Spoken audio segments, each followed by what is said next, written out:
So hello, what's up, good morning, good evening, good day. And sa ating episode for today, pag-uusapan natin is relationship dynamics and more for the episode 93 of the Lilac Lounge, the podcast. I know I misbehaved and you've made your mistakes, and we both still got room left to grow.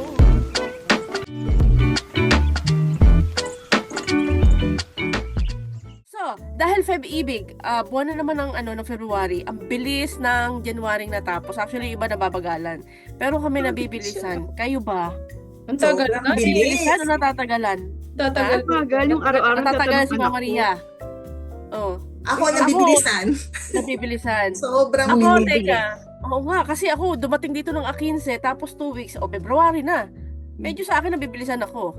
Yeah. Ako nga din kasi kakabalik ko lang. Tapos ngayon month end na Oh. naman. Ganitong bumili ako ng kalendaryo sa National Bookstore. Oh, so pinilas ko na ang January. So February na. Wow. Oo. Oy, ano na, birthday month na ni Mama February. Oh! Oo nga, no? Nadagdag na naman. Matanda na naman. Dadagdag na naman. Okay na yan, kaysa tumigil ang edad. Exactly. Gusto ko yung dumagdag. Okay na to.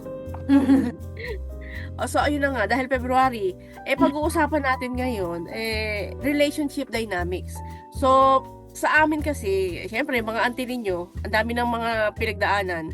May mga sitwasyon kasi na, halimbawa, may mga kaibigan tayo or mga kakilala tayo na na-encounter na medyo nawibirduhan sila sa mga setup, bakit ganun yung klase ng relasyon nila. Pero dito namin itatakel, ano ba yung sinasabi namin na mga dynamics ng relasyon and why it works.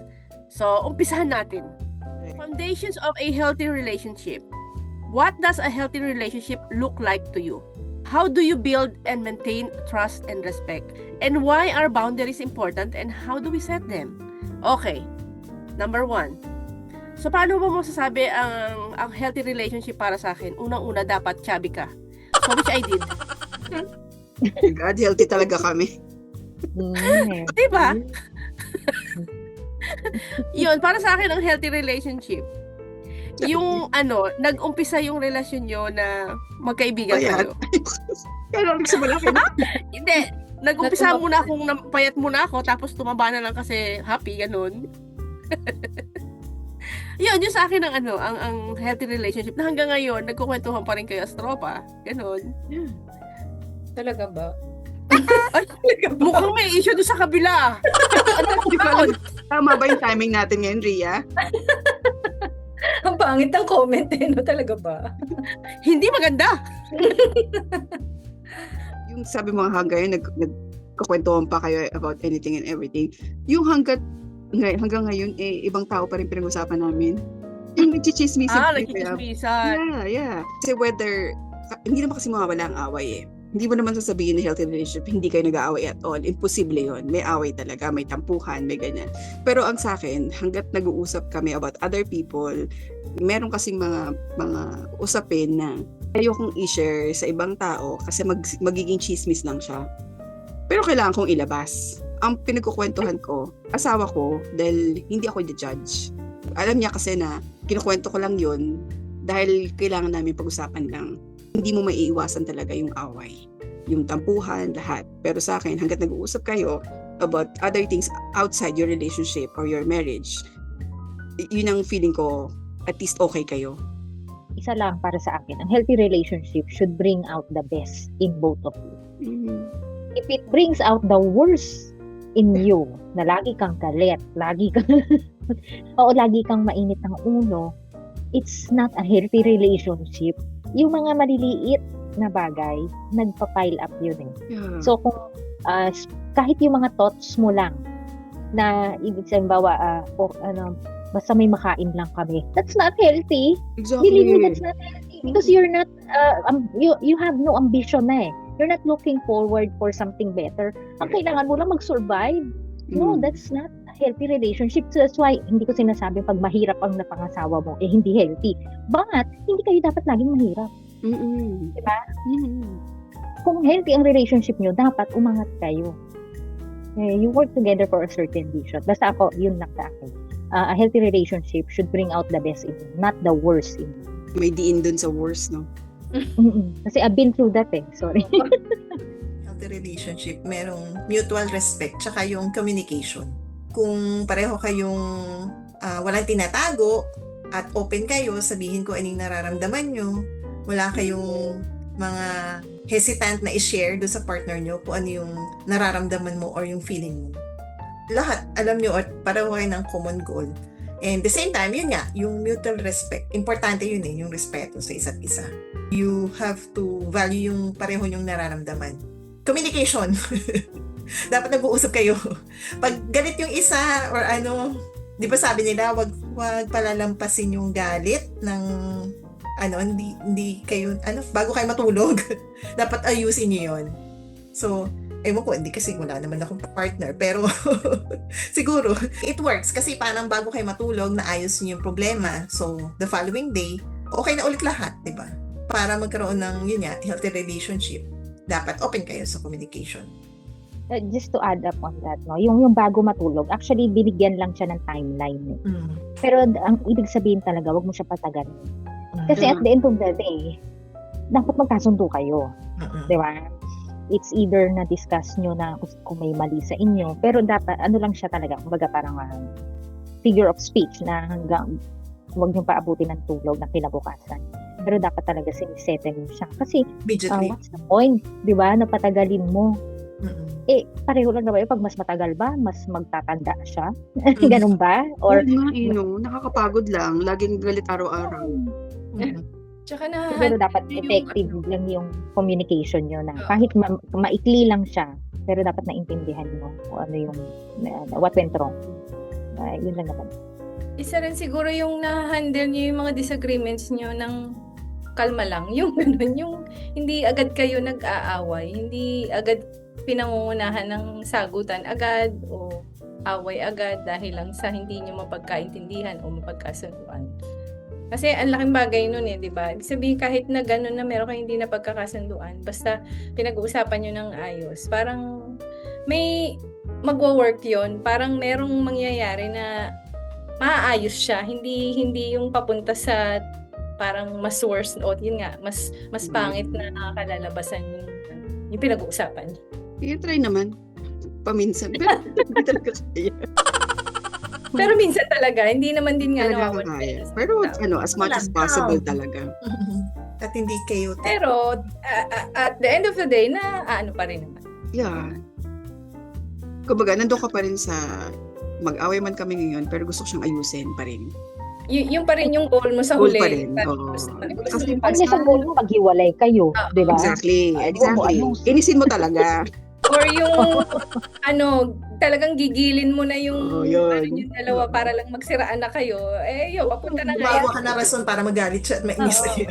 Pwede. Hindi naman, di ba? Ang goal nyo lagi, kayo. Kayo pa rin in the end. Oo. How do you define boundaries? And was there ever a time na napunta sa inyo yung senaryo na kailangan yung saglit, may linya pa rin tayo kahit mag-asawa tayo? Pag marriage kasi, may iba Absolute ba yan? Paano? Paano ko ba i-define yung boundaries? Siguro ang boundaries... I'm referring sa cellphone, di ba? Parang, although... okay. Sige. In our case, paano ba yan? In our Paano case, idodrawing wala line? namang definition. Like, hindi mo pwedeng galawin ng phone ko, hindi mo pwedeng alamin yung password. Yeah. Walang ganon. Pero it's a mutual trust na hindi namin dinefine na hindi ko gagalawin ng phone mo, hindi ko gagalawin ng ganyan. Yung ganon. So, ako kasi personally, hindi ko gusto yung nagkakalikot. Lalo na siya. Nakaka-stress kasi yung parang feeling mo laging kailangan ka ma-check. Hindi ko siya gusto. Hindi masarap sa pakiramdam yung feeling mo lagi mo i-check yung Facebook, dapat alam yung niya, dapat alam Password. Oo. Sa amin, very open. Alam namin pareho yung password namin. Just because may mga, siguro parang, kasi meron kasing need, but not because kailangan namin i-check yung isa't isa. Hindi siya ganon. Kasi minsan nga nakakalimutan mo na Uy, alam ko na yung password. Puntahan ko nga. May mga ganon So, or minsan, alam ko yung password ni Jan kasi meron siyang nakasubscribe siya doon na siya yung Facebook account niya yung nakasubscribe. So, minsan nagsaswitch ako. But not because I want to check on him. Hindi siya ganon. Or dahil gusto kong tingnan yung mga messages, hindi siya ganon. Kasi it stresses me kapag kailangan ko siyang gawin.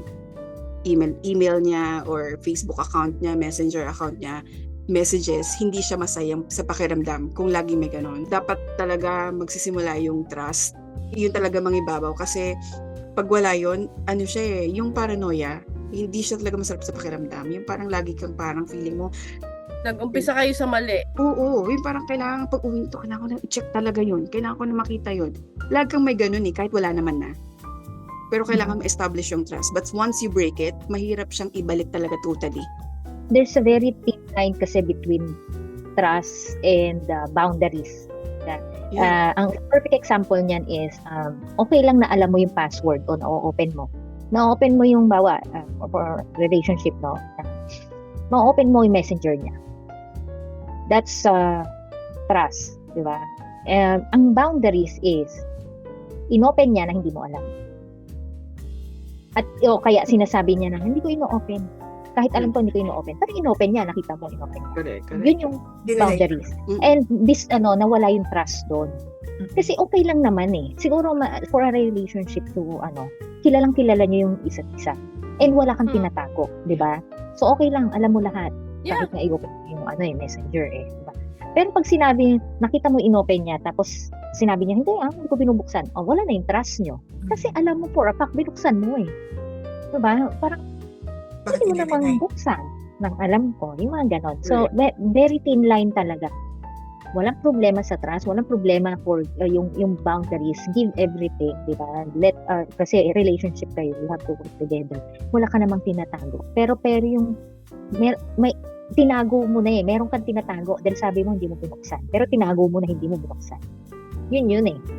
I don't know if I'm getting my point across. Pero you have to be honest. You have to be honest fully. Yeah. You don't have to hide something. Yun yung sinasabi na ihubadin mo talaga sarili mo. I-open mo talaga yung sarili mo kasi hindi pwedeng sabihin sa asawa ko or sa partner ko kasi kahit sabihin mo yung mga white lies, hindi siya excuse para itago mo yun. As in talaga, kailangan bare ka when you're in a relationship. Handa kang Correct. Pwedeng another word is not bare. Dapat confident ka. Oo, na wala kang tinatago. Dun sa relationship. Oo. Wala kang tinatago. Wala kang ginagawang masama. Wala ka rin masamang intention. Parang. Yes. So, ibig sabihin, okay kayo. Wow, ang Yun lang naman perfect. yun eh. Simple Kasi lang. hirap, di ba yung Di ba ang mahirap doon, kahit pa sabihin mo may trust ka, may confident ka, dahil tao lang, hanggang kailan yan loyal, hanggang kailan yan walang ka-chat, mga ganon. Pero nga, again, nasa dynamics pa muna tayo.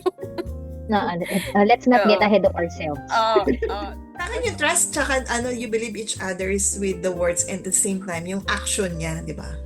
Parang consistent siya, hindi pwedeng sinasabi niya yung Iba sinasabi, iba sa Oo, ginagawa. sa iba yung ginagawa, di ba? So, andun din yung kasi katulad nun sa akin, di ba, sobrang tiwala naman ako. So, sobrang tiwala eh. Sobrang Ayun. trust mo naman. Oo. Actually, sobrang trust mo, hindi mo pa alam yung 80%. Basta tiwala ka lang. Oo, okay lang. Okay kami eh. Wala namang Ilang problema. dekada, trust pa rin. Sumobra lang yung pagtitiwala at naging confident na hindi naman maghahanap ng iba. In the end, ay hindi pala. Nag-end na. Oo. Hindi consistent eh. Hindi Oo, relationship yon, Grace. Akala mo lang relationship. Pero that time, you were in a situationship. Situation. Yes, situationship yun. Yung pala yun. Okay, pag may okay lang pag magkaharap kayo, pag hindi. Correct. Situation. Correct. Kaya nga. Hindi rin Yung nakaganda tong pagiging mabait neto. Hindi nagre-reklamo eh. Okay lang eh. Okay Masama lang. rin pala Okay. yung sobrang tait. Mama Communication Maria, ikaw na. patterns and styles. How do we communicate our needs and expectations? Ang nag-resonate sa akin yan na yung listen. Yung listen talaga. Yeah. I think for every relationship na nagwo-work, it's because mas more on may nakikinig more dun sa nagsasalita. Yung parang may isang madaldal, pero meron namang isang nakikinig lang din, na okay lang hindi siya masalita, basta makikinig lang ako. As long as nagkakasundo kayo, nagkakatagpo, why not? Kasi meron pag yung kunwari nag-uusap kayo, tapos hanggang tumatagal, nagka-clash na kayo, iba na yung pinupuntahan ng usap niyo. Hindi na siya healthy, hindi na. Talagang everything is in moderation dapat talaga. Yes. Tama. Kasi meron naman yung ganon, yung isa lang ang salita ng salita. Mm. Meron naman yung hindi, di ba? Yung talagang hindi balance. So yung salita ng salita, di sana monologue na lang ikaw. Kung ikaw lang magsasalita, hindi na dialogue. Oo, Kaya nga dialogue correct. dalawa, di ba? Parang yung isa gano'n, tahimik naman yung isa, ang dami na palang laman sa dibdib niya. Yung gano'n, Oo. Correct. ang dami ng tinatago. Yung gano'n. Oo, na pagdating sa dulo, di ba? Yung parang may pinag-awayan na Sasabog. isa, i-bring up na lahat. Aba, Mm. pambihira. Ayun na. Dami na pala. Oo. Tagal na, no? Kasi Nung hindi 2022 nga eh. Correct. May mga gano'n na, oo. Lalabas na yung mga, Yun nga rin ang napansin ko, like, kapag halimbawa may mga karelasyon ka na naubod yun na ng tagal, yung misang singhalan na laki ng singhalan, pero hindi kayo galit. Kaya lang, Natural. yun na yun eh. Hmm. May napanood ako na parang survey siya, na parang sa TikTok yun, na tinignan yung mga babae. Alimbawa, nakipagkita siya sa mga kaibigan o kaya may nakitang kakilala, ngingiti, hi, how are you? Tapos pagbukas ng kotse, dahil nandun yung asawa naghihintay, parang, Oo. "Shit, Kasi mango. oo, parang ang ano doon is, tingnan mo ang mga asawa namin kapag iba kausap, pero pag nakikita na kami, umiiba ang mood. Kung titingnan mo siya, parang nakakabuy. Ba't nga ba ganun, no? Dahil nga, parang sabi, sobra kasing komportable na. Yung Yes, sobrang so nakahubad ka sa comfortable. kanila, tanggap na nila kung kahit impacta ka, maldita ka, wala ka nang magagawa, asawa mo yan eh. At saka naiintindihan mo yung mood nila. Yun. At saka napansin ko pa talaga, kalimitan sa mga ginagawa nila yun intentionally dahil alam nila may sisisihin silang iba. Kahit yung frustration nila dahil sa ibang tao, dahil may asawa sila, may jowa sila, ihuhud dun sa jowa yung frustration nila. Doon Ilalabas. ilalabas. Oo. So parang nagigets ko rin naman yun na, okay, sige. Kasi frustrated ka. Pero paano kung frustrated ka din? Ayun. Sige, nilapit mo? Wala na siya, umalis. Kasi parang sa akin, hindi excuse na na-frustrate ka outside tapos sa akin mo ibabato. Ibubunton. Hindi, Yeah. hindi naman si Jan eh, ikaw. Ikaw sinasabi ko na. Pag frustrated ka sa iba, tas si Grabe Jan ka, ha? Hindi. Unless nagpe-premenopausal ka na, yung Yes! ganon, di ba? Oo, Lagi. Perimenopausal ba yun? Perimenopause, oo. Oo. Meron kasi minsan, alam mo yung meron tayo minsan na sinasabi na sabi ko sa'yo ayoko nun. Ayoko nun. Kahit ako, iniiwasan ko yon. Yung kunyari, may isasuggest ako, ito yung gagawin natin, ganyan. Huwag na, doon na lang, ganyan. Inisip ko, basta sinabi ko sa'yo yung impact, sinabi ko sa'yo yung ganyan. Kaya nag-decide ka na hindi na lang, sige. Tapos, pagdating sa ganung sitwasyon, biglang tama yung sa akin. Hindi ako magsasalita ng sabi ko sa'yo iniiwasan Kasi away. ko yun. Hindi away. Kasi ayokong meron akong Manisi. ayokong mafe-feel niya na Sinisi. ang hate niya dahil nagkamali siya. Yun ang So iniwan. ano mangyayari? Kapag mali talaga, anong senaryo? Hindi ko sasabihin na alam niya. Anong gagawin ni Jan? Alam niya naman, kunyari kanina lang. Parang nangyari kanina na, tapos Sa mga situational no? yes. Yung topic na to situational. Kasi parang eto na yung, kasi na-discuss mo So, na-discuss mo sa kanya, sinabi niya, hindi, wag na lang kasi ganito na lang. Okay, hindi. Nung nangyari yung mismong sitwasyon na sinabi ko, at yun nga yung nangyari, yung sa kanya, hindi ko ibabato sa kanya na sabi ko sa'yo Kasi parang sinisi ko siya. Ayoko siyang gawin. Iwas na iwas ako doon sa pero alam niya na yun. Kasi nga, hindi ko na kailangang i-rub off na mali ka Mali, kati mo, sabi ko sa'yo, tama ako Ayoko nang ganun. Kasi parang, bukod nga, given the age gap din, tsaka syempre, yung age, meaning, yung experience natin, mas experience tayo dun kung ano yung mga nangyayaring tama at hindi.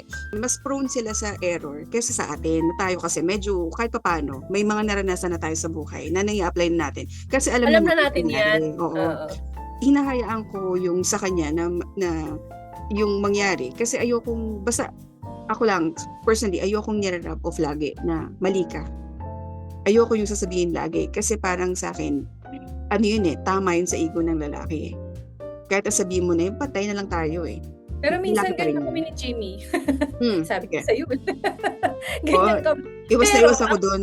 Pero ang kasunod namin, siguro kaya rin naman, yung ganon. Kaya siguro nagkamali tayo kasi ganito. Yung meron Oo, na may ganyan si may ganyan si Jimmy. May analogy siya. actually ganon kami dalawa. In fairness kay hindi ibig kay sabihin Repa na sabi ko sa'yo, dahil sinisisi kita. Hindi yun ang meaning ng ganon, yung pagkakasabi ko sa'yo, sabi ko sa'yo.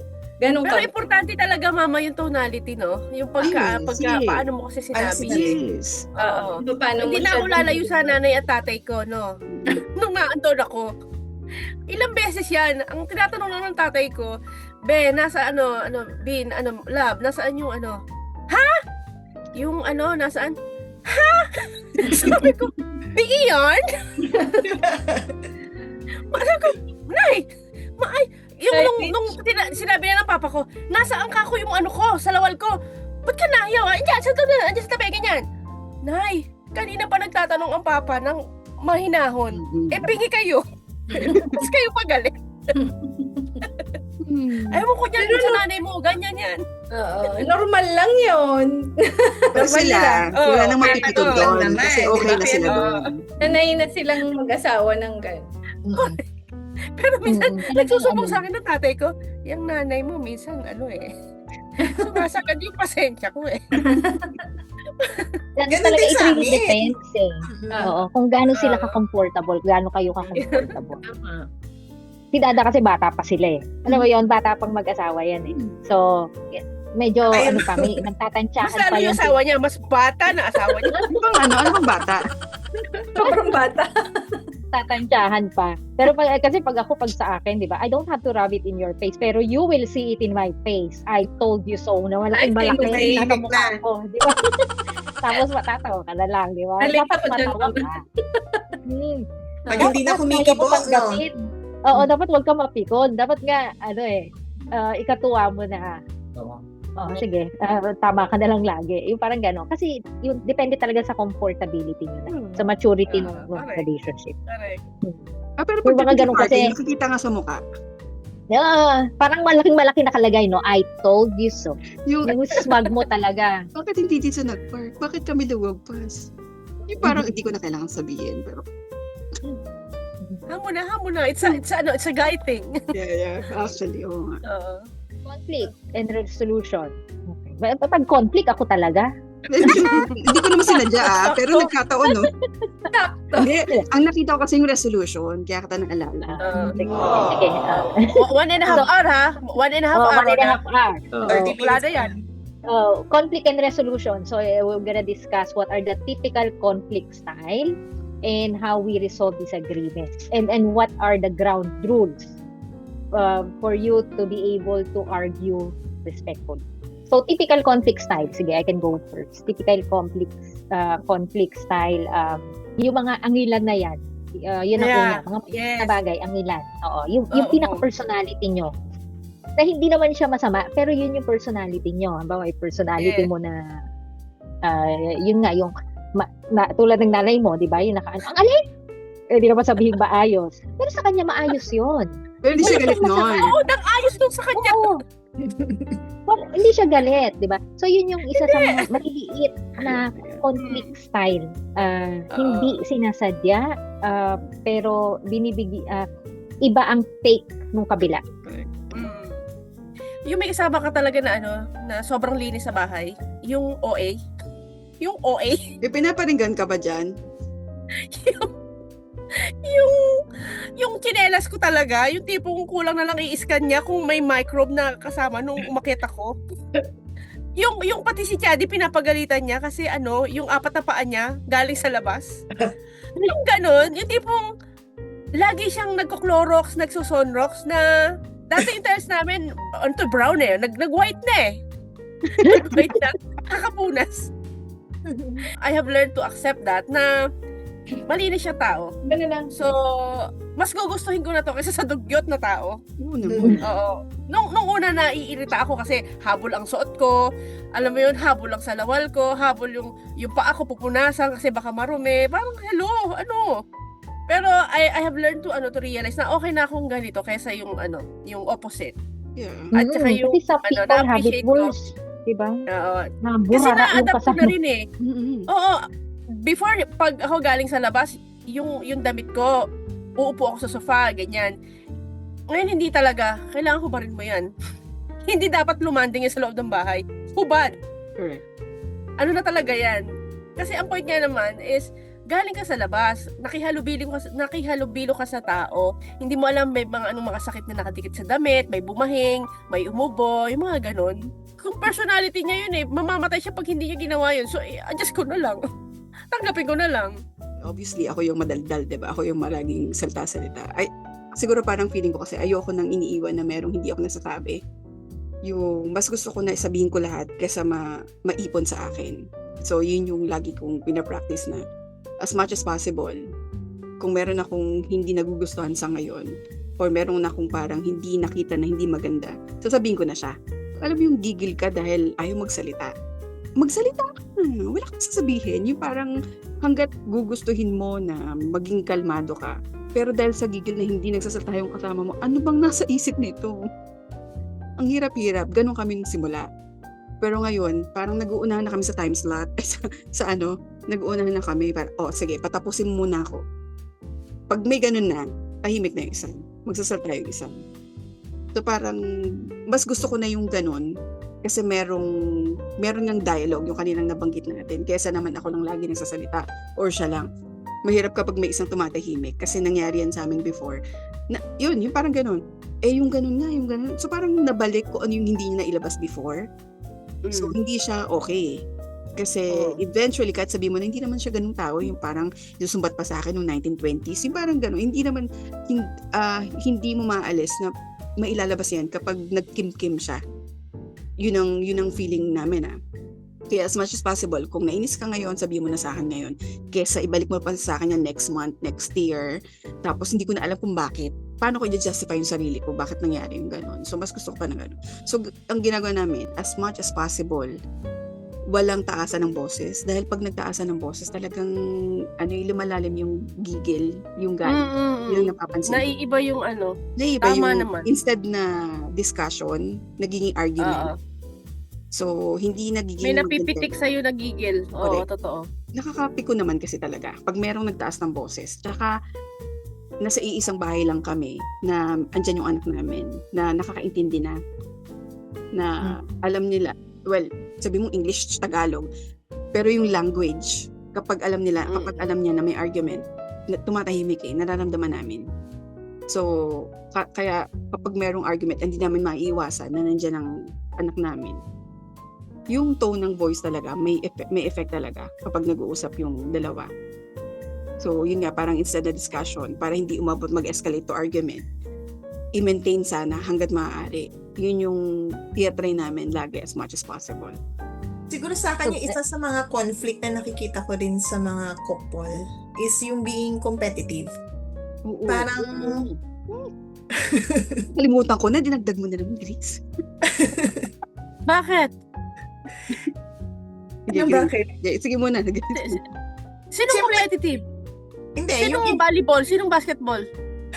Hindi, kasi syempre minsan, especially kung pareho kayo nag-work, yung mag-asawa. Pag yung isa, medyo, syempre, mga na-promote or something na nag-grow sa career niya, tapos yung isa is naiiwan. So, parang minsan, nagkakaroon ng, sa mga mag-asawa. Nakikita ko lang minsan. So, parang, imbis na supportahan mo yung asawa mo or yung partner mo dahil na-promote siya or ganun, be happy. Minsan, merong conflict na nangyayari. Oo. Parang, porket na-promote ka, ganyan-ganyan, nagbago ka na sa... Self-pity. So, parang, minsan, sila, nagkakaroon ng, disagreement ba? Sasabihin, porket na-promote ka, akala mo, parang ganun ba? Hindran siya sa growth mo as a person. So, pero sabihin nun, mama, sa beginning pa lang, may problema na sila. Ba't ganun sila? Kaya nga. Diba? So, parang, imbis na maging happy ka dahil na-promote yung asawa mo, in the end, parang, Nagtatreten ka pa. Oo, hindi Na- yan sa'yo. Na, O kaya, they're not bakit bringing yun? up the best diba, in each Oo. other. Kasi, Mali. bumaba yung isa, ayaw mo din itaas yung sarili mo. So, hindi talaga relationship. Tingin mo, Kaya competitor nun. mo yung asawa mo, di ba? Parang hindi maganda. Oo. May mali Dapat nga. na support mo siya eh. Di ba? Wala, Oo. kaya nag-break, di ba? Kasi money yun. Ibig sabihin ng money. Wala, hindi talaga. Pag competitive talaga yung isa at feeling mo, ikaw dalawa kayong inaangat mo yung pareho, pero siya, you're competing against. Pinupull each down other. ka. Oo, pinupull down ka talaga. Walang pupuntahan talaga. Kasi, Mm. laging may sasabihin ka, may sasuggest ka, hindi maniniwala sa'yo. Kasi nga, Mm. dapat, tama siya, mali ka dapat. Mm-mm. Basta malagi, maganda to, parang gusto mo tayo dito, mag-invest tayo sa mga ganyan. Hindi kasi ganyan. Tapos, wala yon kasi suggestion mo yun eh. Tapos biglang naman, uy, sabi ng office mate ko, maganda raw yung sinabi mo na ganito. Talaga ba? Nung ako nagsalita, Kailangan ng validation sa iba. actually, hindi nga validation lang eh. Hindi siya naniniwala at all. Pero may nagsabi ng iba, Diba? on his side, bigla niya naalala, may sinabi pala akong ganun. So parang, ako hindi naniniwala. Yung parang, doon ko nakita yung parang, Sa okay. ibang tao naniwala ka sa Oo. akin. So, may competition na nangyayari sa amin na parang, sa akin wala eh. Hindi naman, wala, kumbaga parang sa'yo, bilang ikaw syempre, nasa relationship kayo, hindi tayo nagkukompetensya, diba? Dapat. Tama, Grace, talagang pag nagko-compete kayo with each other, hindi siya healthy talaga from the start. Power and balance in relationships. How is decision making shared? What do we do when one partner feels unheard? How do we avoid demand withdrawal or pursuit and withdrawal patterns? Ang hirap naman Ano ito. ba yung pang third? Guys, ano ba to? Quiz B na ito eh. Hindi ko na-review yung pangatlo. Tanong, I felt confident on the two, pero yung tatlo? Napansin ko kasi sa isang relasyon talaga, meron naman talagang may mas malakas. Yeah. Oo. Dynamic nga eh. Dynamic. Yes. Oo. May tatanggap lang naman na may mas malakas kung papayag din naman na hindi siya malakas sa aspeto na to.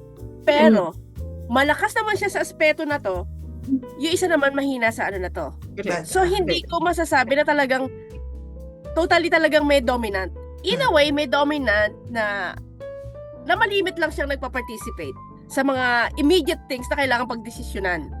Oo, it happens. Talagang may ganon. But again, kung may ganitong dynamics na merong may mas power tong isa at balance lang tong isa, sana talaga okay lang doon sa tao na hindi siya yung nasa forefront na okay lang na sige, ikaw dyan. Support lang ako sa'yo. Kasi kung pareho kayong gusto nyo nasa front, magka-clash kayo. Okay, sa amin, never namin naging issue na wala kaming anniversary, wala kaming monthsary, wala. Parang ang sabi niya nga tinatanong, kailan kayo naging kayo? Kung kailan ako ginapang, parang gano'n. Something na gano'n. Yun yun. Ginapang. Paano naman ang Oo, term? yun yung term. Kailan kayo? Ba't wala kayong anniversary? Ano namin ang anniversary? Parang kailan pa ilang beses na nakita natin na naging issue ng hiwalayan is because walang regalo nung anniversary, nakalimutan ang anniversary, di ba? Lalo na yan. Oo, nakalimutan si anniversary or may regalo pero hindi kasing level nung anniversary gift nung isa, right, Da?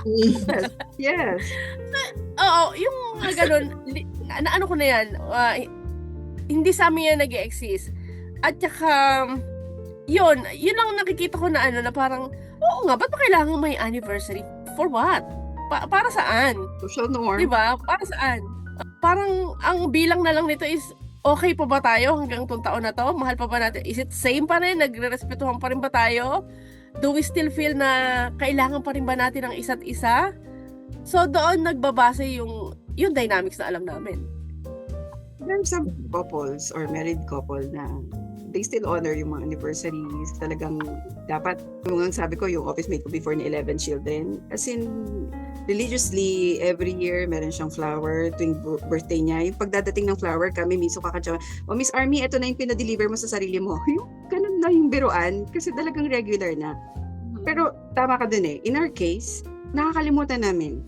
Kasi yung anniversary naging kami November 27. Wedding anniversary is December 27, 1 month apart. Pero yung November 27, lumagpas na Uy, nakalimutan natin ang anniversary natin. Nakalimutan namin pareho. Sa amin kasi, everyday na magkasama kami, parang yun yung celebration namin lagi. Bisa nga, di ba? Kahit ako ngayon tanungin mo, ilan taon na ba kayong kasal? Bibilangin ko pa eh. As in, hindi, on top of my mind, hindi ko siya masasabi sa inyo ilang taon kami. Bibilangin ko pa siya from 2018. Di ba, napag-usapan natin yan, yung mga previous episodes natin na, ano ba naman to? Ba't hindi man lang ako naalala? Yung simpleng ano man lang, hindi man lang, yung gano'n. Pero ngayon nawala siya sa akin. Kasi nga parang, ano bang hahanapin ko? Mas gugustuhin ko pa ba itong nire-require ko na para mas maging masaya ako? Or, hindi pa ba ako masaya? Okay. Alam mo yun, hindi ka na bibigyan ng problema ng ganito. Ganito nga siya. Parang ano pa bang hahanapin ko? Yung decision making is, sabi ko nga, yung collaboration naming mag-asawa na kahit nasabihin kong I'll do the research, pero gusto ko pa rin yung opinion niya. Yun yung gusto kong, yung decision making namin. Kasi parang, kahit sabihin kong meron akong decision doon, pero mas gusto ko pa rin na mag-yes siya o mag-no siya. Kasi once na mag-no siya, ano yun, makakalas talaga lahat ng mga pinlano ko. Doon ko ino-honor yung siya bilang husband. 'Di ba? Ganito ako ka-strong pero pag sinabi niya na no, di wag na. Yung parang minsan aantayin ko lang yun eh. Yun yung parang minsan ako meron akong yung nag-iisip ka, gagawin ko ba to or hindi? Gagawin ko ba to or hindi? Tatanungin ko si Jan. Pag sinabi, huwag na yan kasi ayun, tapos na yung decision ko. Tapos na yung ano ko, parang nasa nyo sa amin medyo kalahati lang yung totoo na nasa babae yung last say. Kailangan Ang talaga lahat ng decision, consensus. Yes. Ano yon? Parang siguro Pwede kabiruan isa na lang lang talaga yon. Yung talagang marriage joke na lang talaga yun na ang last say nasa babae. Pero mag-work talaga siya once na may agreement kayo in between na Kaya lang naging babae yon. Kasi nag-agree ka blindly. Yes. Oo, 'di ba? Normally ganyan sila, 'di ba? Ayaw na nila mahaba ng usapan. So nag-agree. Nag-agree Tapos sasabihin nila lahat ng last say sa sa babae. Actually kasi may consensus naman. Nag-agree ka even if hindi ka 100% agreeable, 'di ba? So Kasi tinatamad ka na lang mag-isip. so wag Pero mo ibalik talaga ka. it matters. Yung no, pag sabi ko, kunyari, bibili ko ng ganito. Kunyari, half-heartedly, sabi mo natin 70% gusto ko nang bilhin to. Pag sinabi niya, hindi, wag na lang kasi ano pa naman yan, ganyan. Hindi talaga. Kaya ganyan, parang nagpapakiramdaman na lang kayo eh. Parang wala nang, hindi na kailangan parang like, sorry na, parang bigla ka na lang may babanggitin na parang hindi na, yung ulam doon initin mo na lang. Pero ang ibig sabihin, bati na tayo nag-uusap na tayo. Yung mga ganon. Exactly. Hindi mo sabihin, suki. Wala nang verbal na ganon. True. Yung ulam na andun na itabi mo na lang. True. Minsan yung parang mag-iisip ka para mag-start ulit yung conversation. Kumbaga parang, may maisip ka lang. Yes, oo.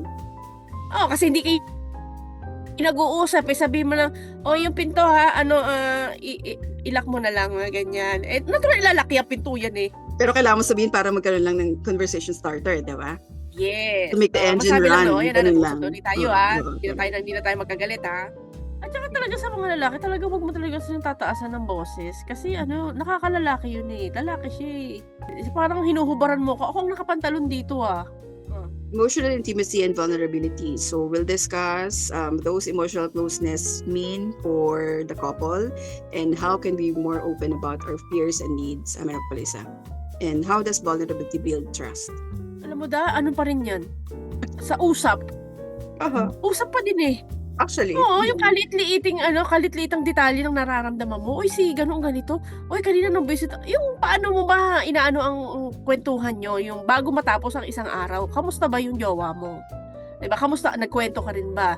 Kasi I think naman lahat tayo sa may mga, at a certain point, dumating na tayo sa relasyon na best friend natin yung jowa natin. Kanino pa ba ikukwento?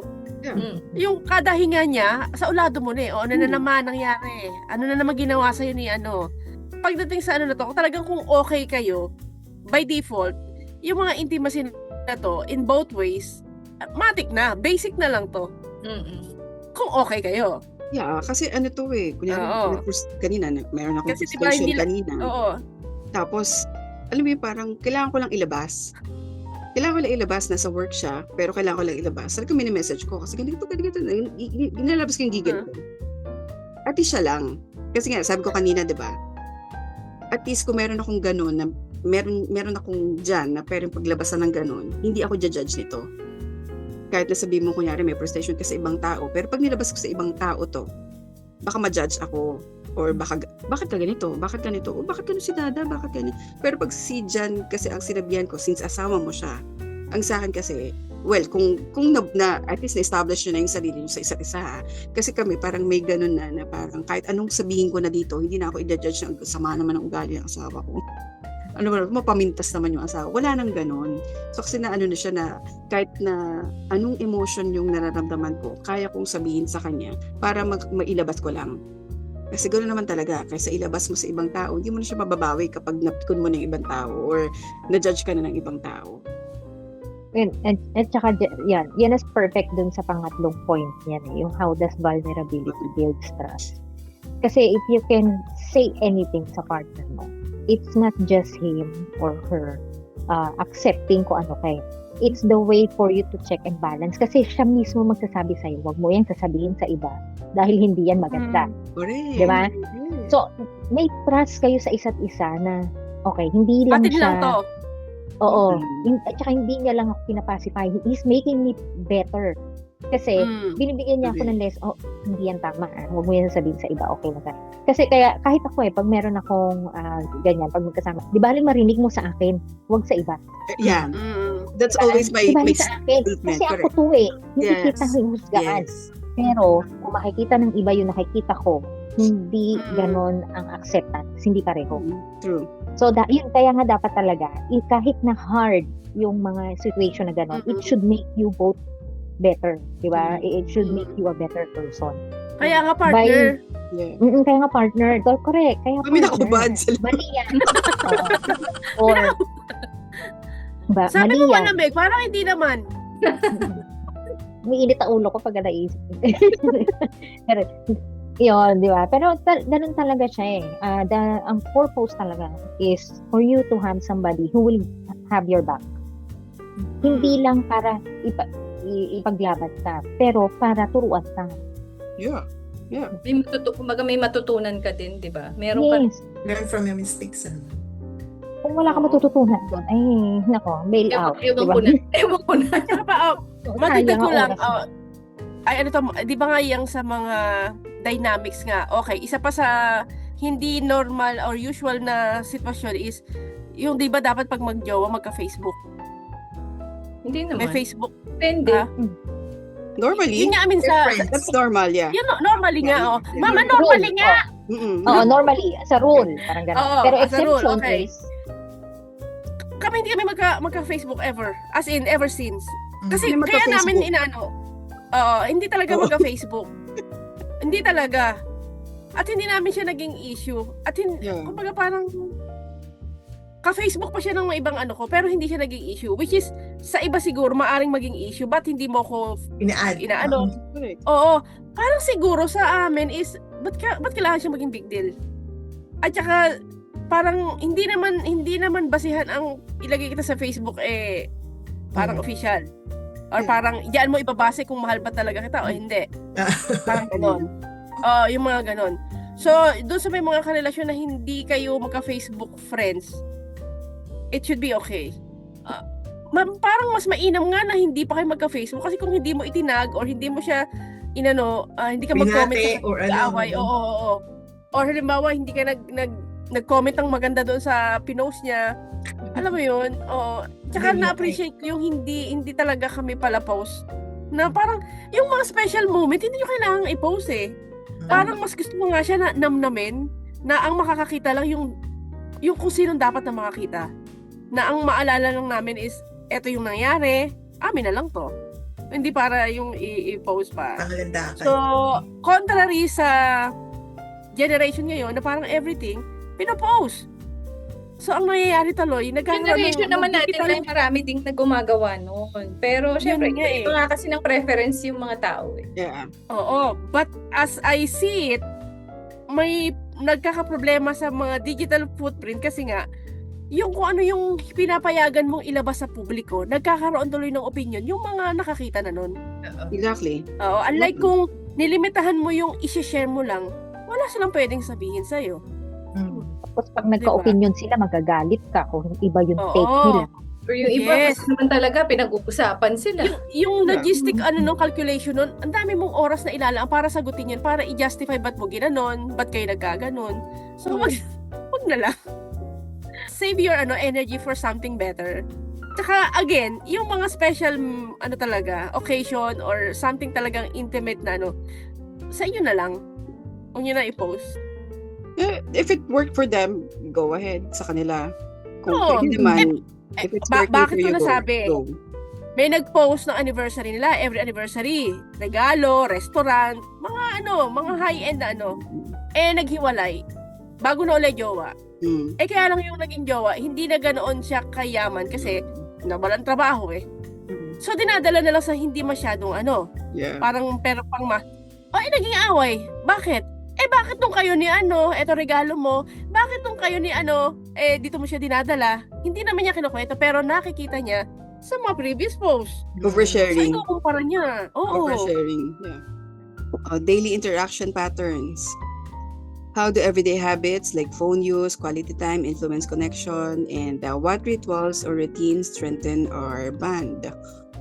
How do we balance personal space and togetherness? I think kanina natin yung use ng phone yun, di ba? Yung quality time. Oo. Boundaries, Kasi Parang sila parang kayo ni Jan, tsaka sila Mama Maria. Pag naglalaro sila Jan, naglalaro sila Jimmy, hinahayaan nyo yan, mundo nyo yan, kaligayahan nyo yan. yes. Pero pag ako gusto kong mag-order dito, ako yung mamalansya, mag-order sa Shopee, hayaan nyo rin ako. Mga ganon. Di ba? Hindi, pero dumating kami sa time na kinakagigil ko yung games. Yung Kasi sobra na. hindi kasi hindi ako sanay eh. Hindi naman kasi ako diba? So, pero parang okay, parang umabot na that's your time. Ito yung me time ko. Sige, hindi hiwalay tayo ng gagawin on that moment. Yung parang ganon. Parang kunyari, ngayon, nagpo-podcast ako. Malamang naglalaro. So, parang yun yung namin, me time naming dalawa. So, parang may ganon. Magbibigyan ko ng isang example kasi nga 'di ba working weekdays ako. Siya yung medyo nag-iiba-iba yung shifting. Ang off niya is Tuesdays, Wednesdays. So parang nag-request ako baka pwedeng may isang weekend siya na off para naman meron kaming isang araw na makakilabas kami freely, hindi yung parang although pwede naman kasi 5 o'clock pwede naman akong okay na or 4:30 maagaga, pero iba kasi yung whole day iba yung whole day na nag-start kayo, na nag-plan kayo na parang whole day kayong aalis, may ganun, para may isang araw. So that's one thing na ginawa namin para at least yung meron pa rin quality time. Syempre pag nag-weekday work ako tapos siya walang weekend off, paano na kami magtatagpo, di ba? Yung parang ganon. So, yun yung isang sample ko na nagko-collaborate kami in terms of yung parang para mag-meet lang kami halfway kung ano yung pwede, kung ano yung possible ba. And we do K-dramas, kaming dalawa. Kapag maganda yung Korean drama, pag yung talagang medyo kailangan ng pag-isip, kaming dalawa yung manonood noon. Pero pag yung medyo yung rom-com lang, ako na lang yun. Yung parang, ko lang yung pag naghuhugas ng plato, nagtupi ng damit, akin na lang yun. Pero pag medyo intense yung Korean drama, kaming dalawa dapat manood noon. Yun. So, yun yung isa sa mga bonding moment. Yung dynamics na yan, ano yung final say ninyo, lalo doon sa mga nasa bagong relasyon pa lang ngayon? Yung mga masasabi na i-expect at hindi na kailangan i-expect, yung mga dapat palakihin at hindi dapat palakihin, para hindi na lumaki ang away. Yung isa lang direction nyo. That's number one. Kasi parang isa dapat ang pupuntahan nyo. Kasi kung, for example, kahit nagsa-start ka pa lang, boyfriend, girlfriend pa lang, pero siya ang feeling niya, ang goal niya mag-grow yung career niya in the next 10 years, pero yung isa gusto niya na pala mag-family in the next 2-3 years, medyo may clash na yon. So parang hindi na kayo align. So magkakaroon ng problema in the future. So mas maganda kasi na merong usapan na hindi ko naman sinasabi na nung sinabi niyo na dating na kayo mag-usap na kayo ng marriage, 'di ba? At least man lang ma-align yung kung saan kayo papunta, kung ano yung goal niyo pareho. Kasi mahirap talaga pag magkaiba talaga. So lalo na kapag nag-step up kayo in a relationship, mas mahirap yon. Malaking bagay yung kaninang diniscuss natin, yung conflict and competition. Resolution. Yun talaga yung ano talaga doon. Number one talaga yung acceptance ko ano yung weakness mo. Kasi minsan lalapit yan. Babe, ano mo nga to? I-compose mo nga ako ng correspondence. Meron ako email na ganito, ganyan. Ganun ba? Na alam namin yung strength and weaknesses nung kaming dalawa. So, pag mga ganun, babato ko sa kanya. Pag siya, ibabato niya sa akin. So, hindi kami na merong mas magaling. Ako yun lang. Ikaw. A relationship should bring out the best in you, not the worst in you. Yeah, kumbaga, Rona, dapat blooming ka, hindi haggard. Yun, di ba? Raymond's term. Correct. Mm-mm. Pag haggard ka, nakita mo sa salamin, so ibig sabihin hindi ako masaya.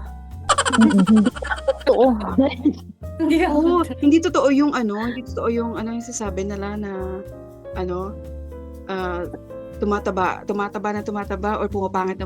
Wala, okay naman kami. Sino ba matitingin sa akin? Hindi siya totoo. Kasi syempre parang magtaka ka na kung papangit ka ng papangit tapos hindi ka man lang sasabihin na uy, bakit yung mo parang umaano na dito or yung ganito, hindi ka sasabihin. Parang sa akin, parang feeling ko hindi nagki-care sa akin or hindi ako nagki-care sa kanya. Yung ganon. Uy, mag-ayos ka ng damit mo. Dapat ganito ang damit. Yung mga ganon ba? Kasi nagki-care ka dun sa tao. Not because binabago mo siya.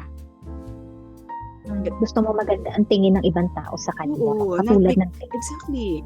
Hindi mo sinasabi na kasi kung feeling nung partner mo ay nagko-compete ka sa kanya, ang feeling niya mas magaling ka na naman, mas maganda naman yung suggestion mo kaysa sa isusot ko. Chillax lang. Calm. Hindi yung chaotic na tipong Tama. Tama. Nag-aaway or Ay, tama ka. Tapos siguro yun chaotic talaga.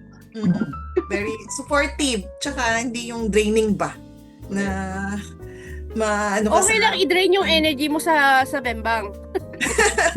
Bembang? Being honest din. Yun. Letter A, Hindi no? takot, oo. Hindi ko lang takot sa about sa. And syempre, equal dapat. Walang merong mataas sa inyo or dapat pareho kayo. Mutual ba? And syempre yung last, yung respect.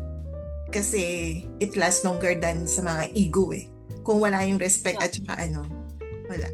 Wala naman talagang yung perfect cookie cutter sa bawat di ba? Wala naman talaga. Iba-iba naman kasi din Oh, yung you do you. Bala kayo kung saan kayo compatible. But again, ang tanong kasi rito, lagi yan, nasa ano pa man kayong klase ng situationship, relationship, ang tanong, happy ka ba?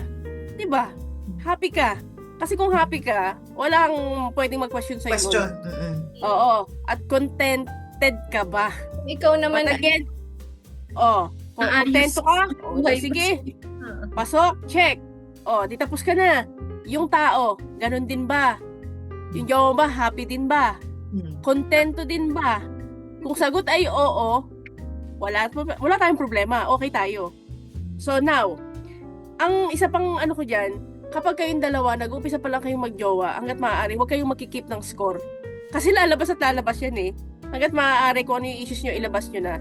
Kasi para hindi na lumalaki ang gulo.